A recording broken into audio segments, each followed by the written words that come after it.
Muy queridos amigos de nuestro canal ABC Pro Vida, bienvenidos al tema que vamos a tratar el día de hoy. Un tema muy actual, muy delicado, controvertido y a veces hasta punzante. ¿Bien? ¿De qué tema hablamos? Pues paternidad en riesgo. Ya vamos a entrar en tema. Pero antes, Rosalba, muchas gracias por acompañarnos, como siempre. Un gusto tenerte aquí.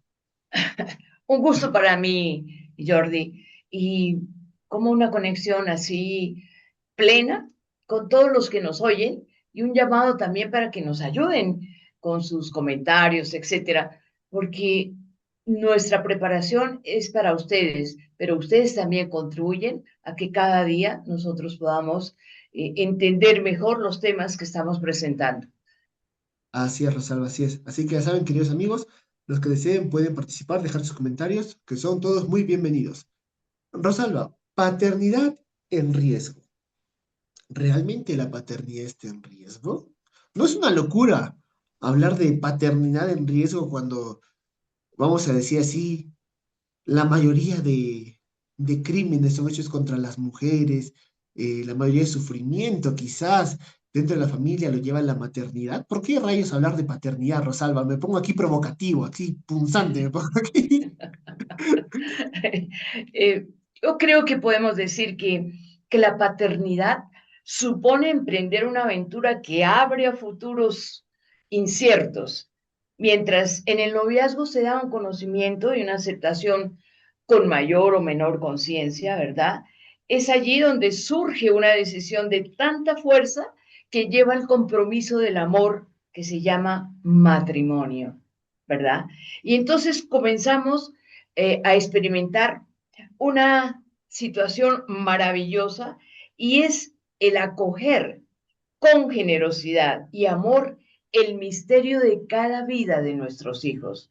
Y es allí donde se da comienzo a la entrega de la paternidad y de la maternidad. Pero hoy, Jordi, nos vamos a centrar en la paternidad. Más adelante, en otros programas, podemos centrarnos en la maternidad porque de verdad que son dos puntos que pudiéramos decir son pilares de la existencia humana. Ante la pregunta tuya de si hay riesgo o no hay riesgo en la paternidad, podemos decir que el riesgo a veces surge como resultado de factores diversos, como el estrés, como la falta de información, como problemas de salud mental, como dinámicas familiares disfuncionales, como también experiencias traumáticas que interfieren en la capacidad de el padre para interactuar en la forma adecuada con el hijo. Entonces, fíjate que estos factores muchas veces se desconocen y como que le damos más importancia a un factor cultural que de hecho, maneja mucho el riesgo de la paternidad, la forma como nosotros sentimos como hijos esa paternidad culturalmente como que está dando líneas fuertes en la manera de ejercerla. Pero todos estos factores que hemos dicho también están contribuyendo y determinando la forma como el hombre ejerce su paternidad. Así es, Rosalba. Y de suyo, a ver, tú acabas de decir que paternidad y maternidad son dos pilares fundamentales y de suyo son los fundamentales para la familia.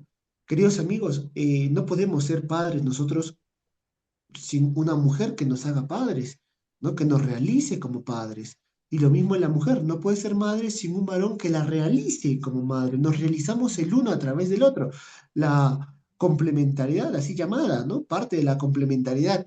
Y entonces, como tú dices, sería muy interesante más adelante hablar de maternidad y el tema de hoy nos centramos en la paternidad. ¿Qué es lo que pasa? Cuando hablamos de paternidad, a mí me gusta decir, Rosalba, que una de las primeras beneficiadas es la misma mujer. Porque, por ejemplo, ¿quién es uno de los primeros afectados de una mala maternidad? Del hecho, por ejemplo, de que una mamá se vaya de la casa, el papá que se queda solo con los hijos. De la misma forma, al contrario.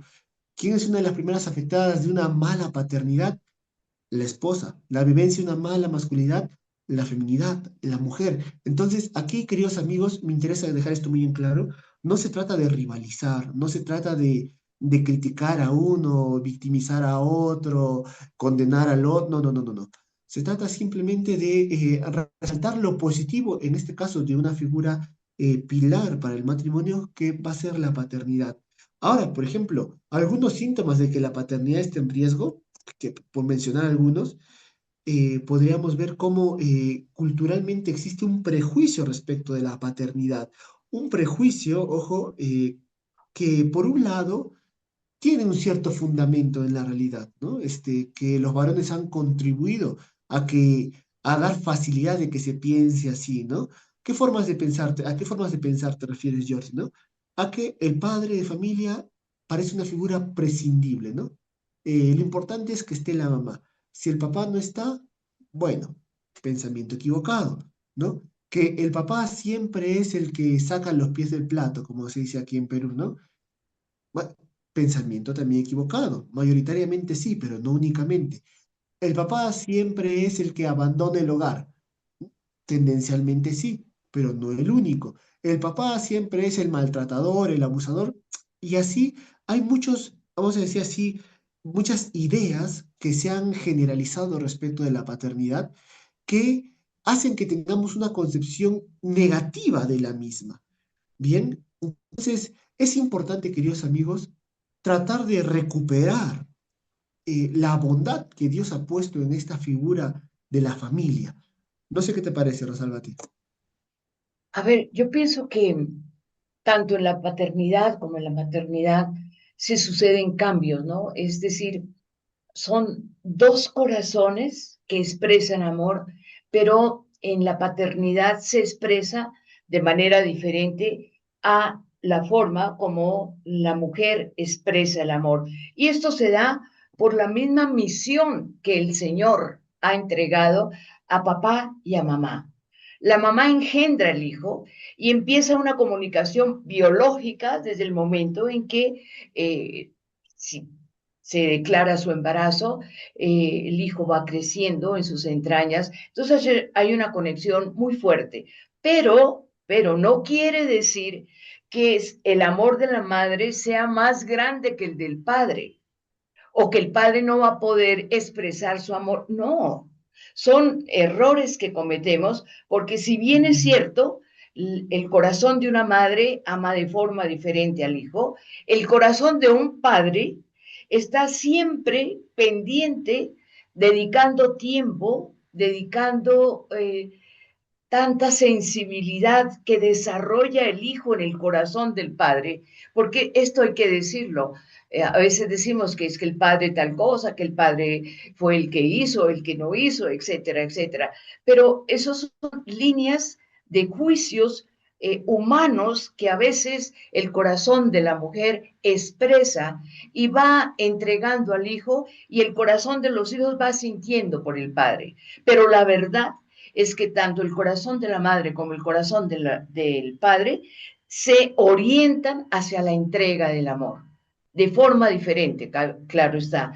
Pero en el hombre también hay cambios a nivel biológico, ¿verdad? Hay una descarga de hormonas, la progesterona disminuye un poquito, la oxitocina eleva, que es la encargada de controlar y nivelar toda la expresión de afecto. Entonces, fíjate cómo también se dan cambios. Lo que pasa es que son cambios diferentes que a veces desconocemos y nos centramos solamente en los cambios de la madre, pero no. En el padre también se dan cambios y uno de los cambios a nivel individual también es la modificación de esos hábitos cotidianos. Fíjate que el padre tiene que empezar a disminuir el tiempo que dedica en todas sus actividades laborales, en las actividades con las relaciones con los amigos. Entonces ya la mirada hacia el hogar reclama más su presencia y empieza a modificar todos esos horarios. Hay una restricción también y alteración de todas las actividades y el tiempo libre que él tiene. También, y es importante decirlo, que aparecen como las consecuencias de la imagen que el padre tiene de sí mismo, porque está abarcando las características, las habilidades, las creencias, los valores, frente a la nueva condición de ser padre. Entonces, fíjate que hay una línea muy interna que a veces no se ve, pero en tu mente va caminando.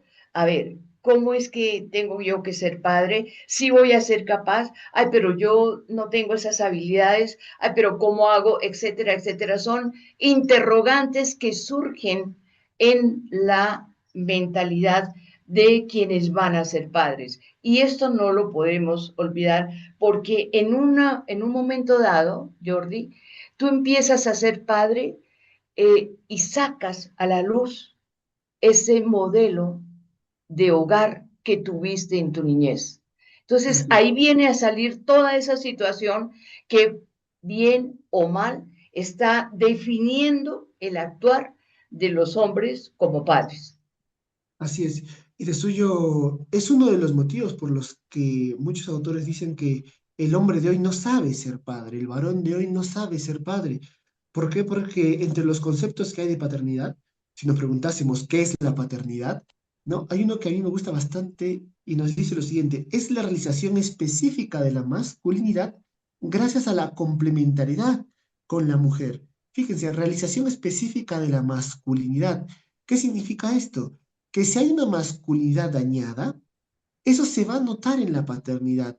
Si hay una masculinidad desorientada, una masculinidad que no haya tenido un referente claro de identidad, se va a notar. Esa crisis de identidad se va a notar también en la paternidad. De suyo, una de las crisis de la paternidad, o una de las causas de la crisis de la paternidad, es la crisis identitaria de la masculinidad, que al parecer la masculinidad eh, no sabe por dónde tirar y esto se ve reflejado en la paternidad. ¿Qué es lo que sucede? Si culturalmente, si socialmente no se hace otra cosa, y esto lo podemos ver sobre todo en las noticias, ¿no? Que tienen este sesgo, no se hace otra cosa que hablar mal de la figura masculina, de la figura paterna, evidentemente el niño masculino no va a querer ser papá. Va a querer ser futbolista, va a querer ser empresario, va a querer ser lo que quiera, pero papá no. Mira, yo quiero amarte a ti, pero no ser padre. Apenas me dices que soy papá, salgo volando yo por esa puerta, porque todas las características que yo tengo asociadas a ser papá, es más, yo quizás ni papá tuve, todas las características que yo tengo relacionadas al ser padre son negativas, ¿no? Incluso, de suyo, ser padre, por desgracia, muchas veces es ser igual al que abandona, al tóxico, al perturbador, ¿no? Al que es prescindible, al que no es tan importante. Y evidentemente, esto para el varón que le toca realizarse a través de la paternidad es peligrosísimo, porque la paternidad va a ser como, vamos a decir, como un agujero negro que, que, que chupa todo. Y por eso qué bonito que cuando tú dijiste, Rosalba, que cuando un hombre se convierte en padre, eh, tiene que cambiar muchas cosas en su vida, ¿no? Por ejemplo, horarios, formas de ver la vida, forma de tomar riesgos, ya no puedes meterte a donde sea, ya tienes que pensar en tu familia. Y eso muchas veces es percibido como, no como una realización, sino como una especie de hacha que te quita masculinidad, te quita masculinidad, te quita masculinidad porque tenemos una visión muy reducida de masculinidad, ¿no? Entonces, de suyo es por eso que Chesterton decía, ser hombre es ser una especie incomprendida, incluso para el mismo hombre, decía Chesterton, ¿no? Que debido a la cultura, el hombre no sabe por dónde ir. Y de suyo, a ver si en el último punto, no se preocupen, queridos amigos, en el último punto vamos a decir qué figuras seguir, ¿no? ¿Qué realmente, qué aspectos podríamos considerar como verdaderos a la hora de preguntarnos por dónde tengo que tirar si es que quiero ser un buen padre? No sé qué opinas tú, Rosalba. De acuerdo, Jordi, es que el proceso de ser padre, o sea, la paternidad, es un proceso psicoafectivo por el cual el hombre realiza una serie de actividades en lo concerniente a concebir todo, en lo concerniente a proteger, a, a provisionar, criar formar a cada uno de sus hijos de manera particular, ¿cierto? Y en esa paternidad va jugando un papel importante y un único rol en el desarrollo de sí mismo distinto al de la madre. Cada uno, cada uno tiene un rol diferente. Lo importante es que cada uno, padre y madre, asuma el rol que le corresponde. No es la madre haciéndole el rol de padre, ni el padre haciendo el rol de la madre. La paternidad no provoca un único sentimiento, sino muchos sentimientos que exigen aprender a gestionar con paciencia, comprensión, los fallos que puedan cometerse. Fuera de cámara, nosotros estábamos hablando de cuántos errores podemos nosotros cometer en la formación de los hijos, porque no hay un manual. Cada hijo está diferente, cada hogar es tan diferente, cada grupo familiar en donde se desarrolla la paternidad es muy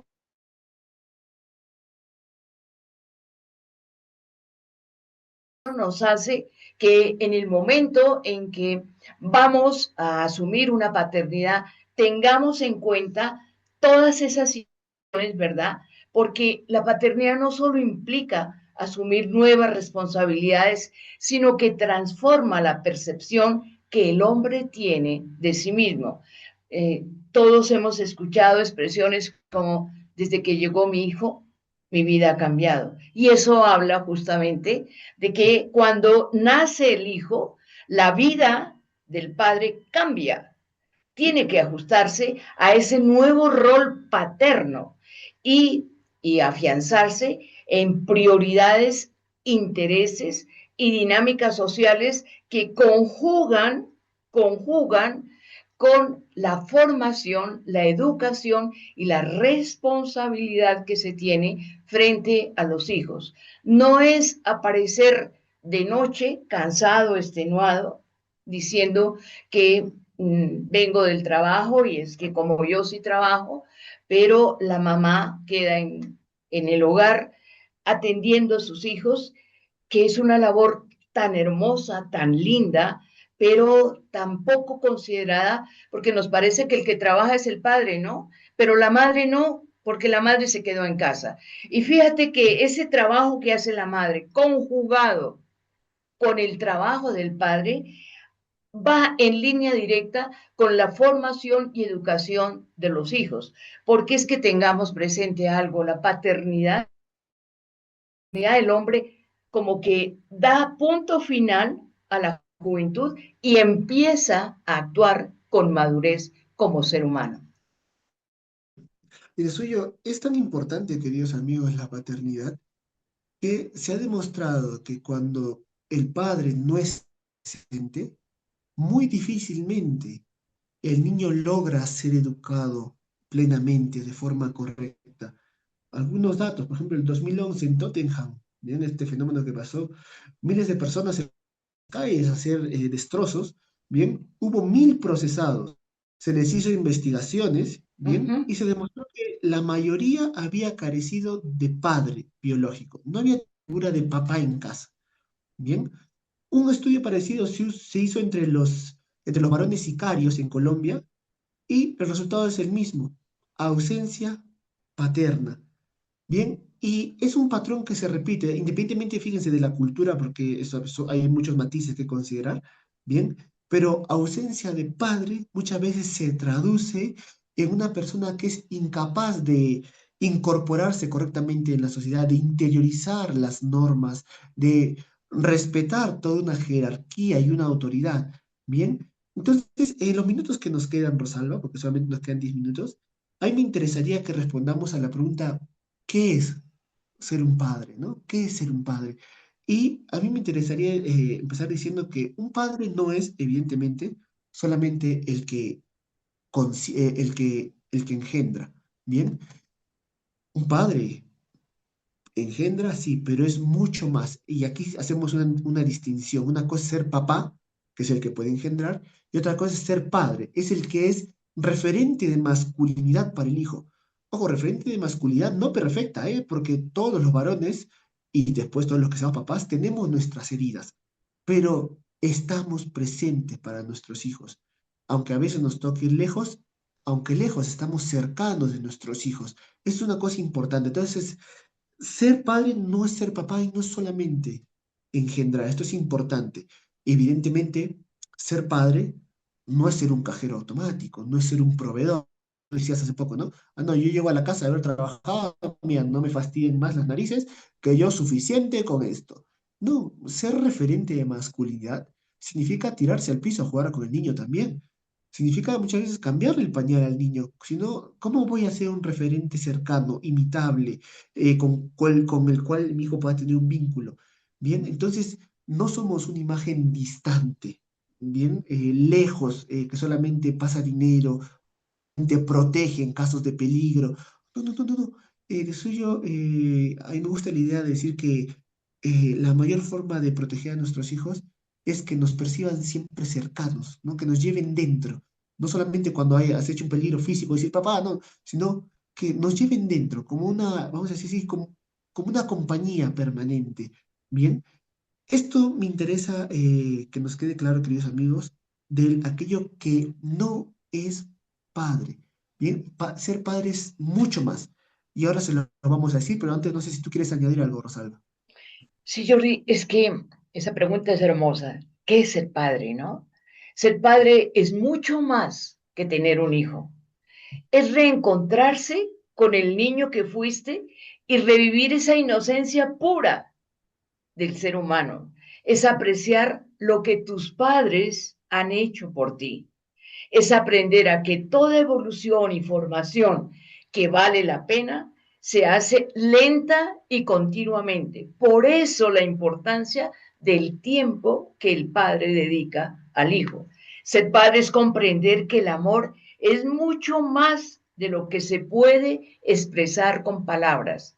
A veces repetimos mucho con una frase, te amo, hijo, pero detrás de esa expresión, ¿cuál es mi actitud? ¿Verdad? ¿Cómo es que ejerzo la paternidad? Ser padre es sacrificar mucho más sin importar lo que pierdes, porque siempre estás ganando, estás formando a tu hijo. Ser padre es una ofrenda de lo más valioso que tenemos, es el tiempo, que es como es un elemento con el cual genera tanta división.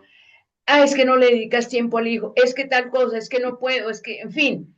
Entonces es una ofrenda, es entregar el tiempo a alguien que para ti, como padre, es más importante que todo lo demás. Entonces fíjate cómo ser padre tiene muchas expresiones y no solamente única, no.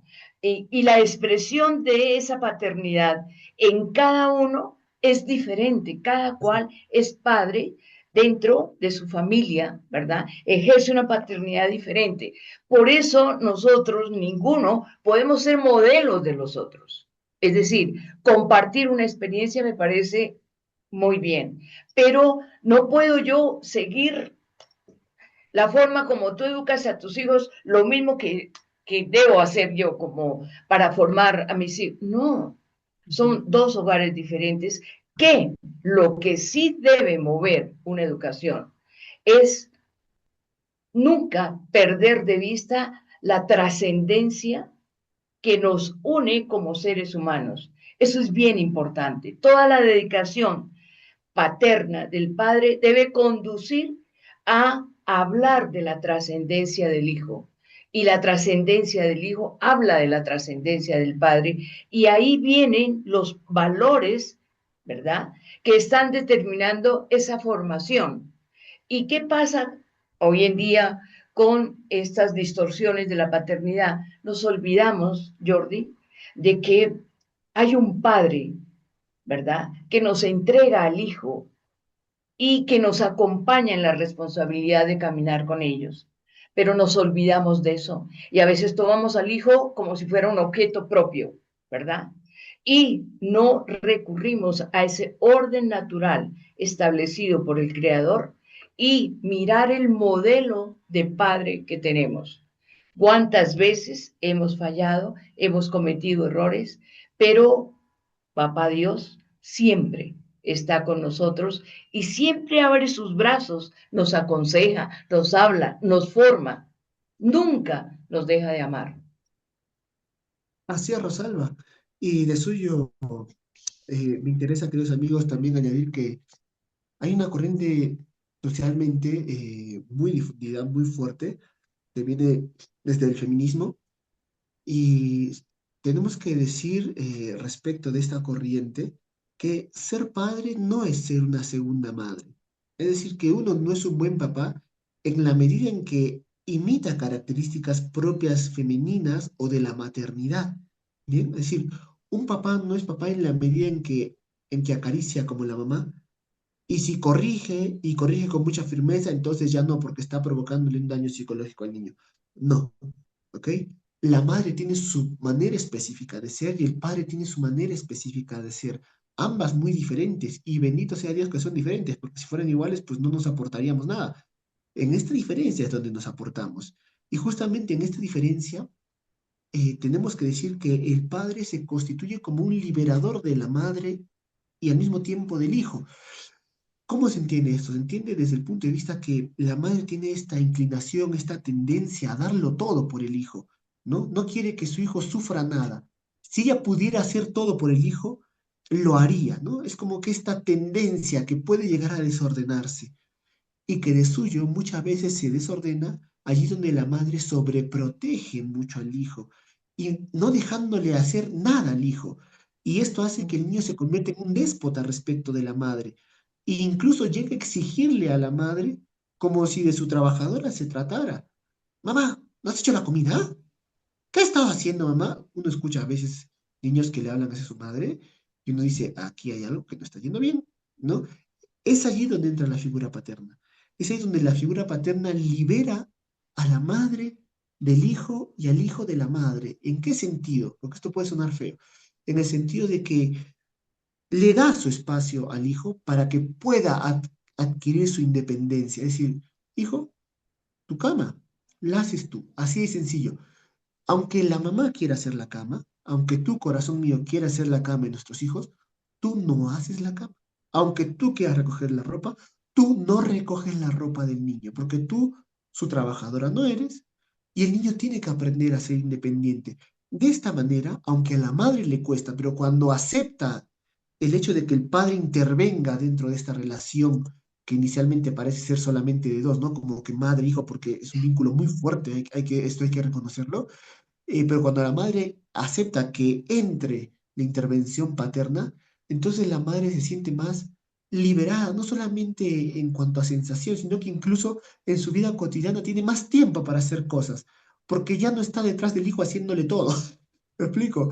Entonces, es importante que nosotros, en este sentido que he explicado, liberemos eh, a la madre del hijo y al hijo de la madre, ¿no? De esta forma le devolvemos la independencia tanto a la madre como al hijo, ¿no? Otra característica que a mí me parece muy hermosa del ser padre es que el padre se dice que es maestro de verdad y maestro de límites, ¿no? ¿Qué es lo que pasa? Voy a poner un ejemplo así muy rápido porque ya solamente me queda un minuto, ¿no? Vamos a ver, a decir que viene el niño, típico ejemplo, ¿no? Y bueno, bastante bien el niño y dice, que mi amigo no quiere jugar conmigo, ¿no? O mi hija viene y dice, que mi amiga no quiere jugar conmigo, ¿no? Eh, intervención rápida de la mamá. Bueno, pero ¿por qué no quiere jugar contigo? No, no digas eso, hijita. Seguramente sí quiere jugar contigo, pero ahora está con otras cosas y ahora está jugando con otra. Pero no digas que no quiere jugar contigo, sí quiere jugar contigo, si tú eres una niña linda, ¿no? Intervención de la mamá. Intervención del papá. Hija, no le hagas caso. No todo el mundo va a querer jugar contigo. Y tú tienes que seguir contenta si no quiere jugar contigo. Esto a la mamá no le gusta, ¿ok? Y a la niña inicialmente tampoco le gusta. Pero va interiorizando el hecho de que tengo que aprender tengo que interiorizar, tengo que respetar el hecho de que no siempre van a querer jugar conmigo, de que no soy, vamos a decir, la estrella deseada de todo el mundo, como si lo soy de mi papá, de mi mamá, y que a veces llego y no quieren jugar conmigo. Esto es lo que se entiende cuando se dice que el padre enseña la verdad. Una verdad que duele muchas veces, pero que es necesario que el ser humano la interiorice para que llegue a desarrollar equilibrio en la vida. Bien, ser padre, ya con esto yo quiero cerrar, en últimas, y retomo la idea que tú has dicho, Rosalba, ser padre prácticamente es imitar la acción divina, ¿no? Es como ese Dios que está siempre presente, pero al mismo tiempo oculto, ¿no? Que si tiene que intervenir para salvarte, interviene, pero si es necesario que no, pero si puede no intervenir, no va a intervenir. ¿Por qué? Porque, si no me equivoco, es Gaudium et Spes, dice, Dios confió el hombre al hombre, ¿no? O sea, Dios confió el hombre a su propia libertad. Algo así pasa con el ser padre, ¿no? Ser padre es como que estar mirando desde atrás, pendiente de lo que mi hijo necesita. Si se cae y veo que se puede levantar, aunque me duele el corazón, yo no me voy a acercar, porque quiero que aprenda a levantarse, quiero que conquiste esa independencia. Si me necesita, allí estaré, pero en la medida que pueda, dejaré que se fortalezca cada vez más, ¿no? Es difícil, es muy difícil, ¿no? Pero este programa quería ser una pincelada, un granito de arena, muy pequeñito, la verdad, sobre lo que puede significar ser padre ante el riesgo de la paternidad que experimentamos actualmente en nuestra sociedad. Rosalba, si quieres, te doy 10 segundos para que digas algo. Bien, muchísimas gracias. En 10 segundos podemos decir que la paternidad es una gran responsabilidad, pero también es un viaje de amor, de aprendizaje y de transformación. Así es, Rosalba. Y que con la ayuda de Dios esperamos llevar a buen término. Rosalba, muchas gracias por habernos acompañado. Al Señor que lo hace posible, Jordi, gracias a ti también. Claro que sí. Queridos amigos, recuerden, si este programa les ha ayudado, dejen su comentario, denle like, díganos para ustedes qué significa ser padre, díganos cuáles creen que son los errores más comunes de los padres también. Sería interesante, quizás podemos hacer otro programa a partir de los comentarios. Y si Dios quiere, nos veremos en una próxima ocasión. Dios les bendiga. Hasta la próxima.